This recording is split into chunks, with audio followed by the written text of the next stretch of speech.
یہ بات قدیم زمانے سے ہمارے ہاں مشہور ہے کہ اس دن کے بارے میں کچھ روایات نقل ہوئی ہیں کہ اس دن کو عید قرار دیا گیا ہے۔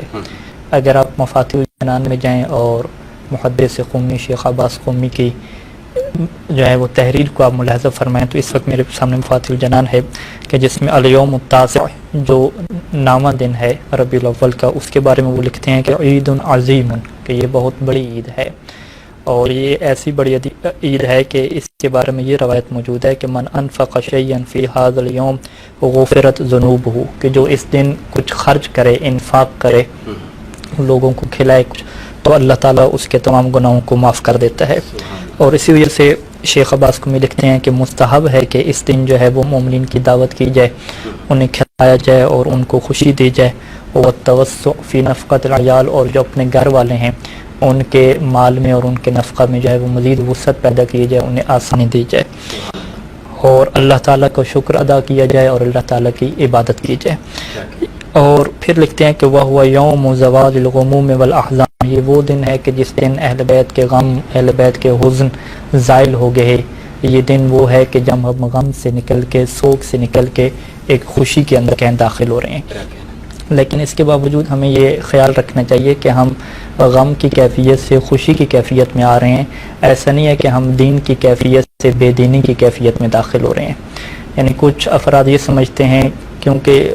ہم جو ہے وہ اہل بیت کے چاہنے والے، اہل بیت کے ماننے والے دیگر افراد کے ساتھ رہ رہے ہوتے ہیں کہ جو اہل بیت کو نہیں چاہتے، اہل بیت کو نہیں مانتے، حتیٰ کہ وہ بعض ایسے بھی ہوتے ہیں جو اسلام کو نہیں مانتے، تو ان کے ہاں جو عید کا ایک تصور ہے اور جو خوشی منانے کا ایک تصور ہے کہ جس میں انسان اپنی خواہشات کے مطابق گزارے اس دن کو، یعنی انسان اپنی مرضی سے، اپنی خواہش سے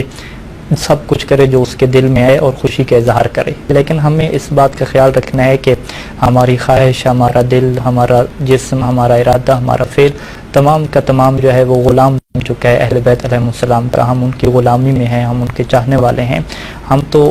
کرتے ہی وہی ہیں کہ جو اہل بیت چاہتے ہیں، ہماری تو یہ ذمہ داری ہے کہ ہم تو چاہیں بھی وہی کہ جو وہ چاہتے ہیں۔ تو لہذا یہاں پہ روایات اہل بیت علیہ السلام کی طرف اگر ہم جائیں اور جو عید کے طریقے بیان ہوئے ہیں اس میں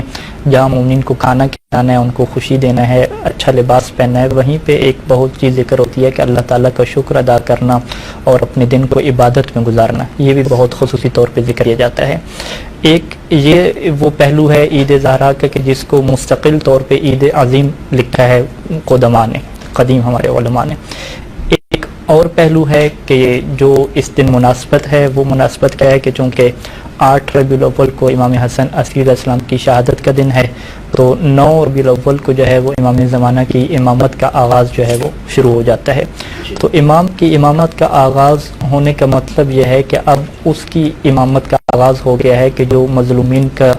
بدلہ لے گا، جو ظالمین کو نیست و نابود کرے گا، اور سب سے پہلی جو مظلومہ ہیں اس کائنات میں جناب سیدہ فاطمہ الزہرا کہ جن کے اوپر بھی ظلم ہوا، جن کے حق کو بھی غصب کیا گیا، اور ان کے جو بیٹے حسن و حسین ہیں، مظلوم کربلا ہیں، ان کو بے دردی سے شہید کر دیا گیا۔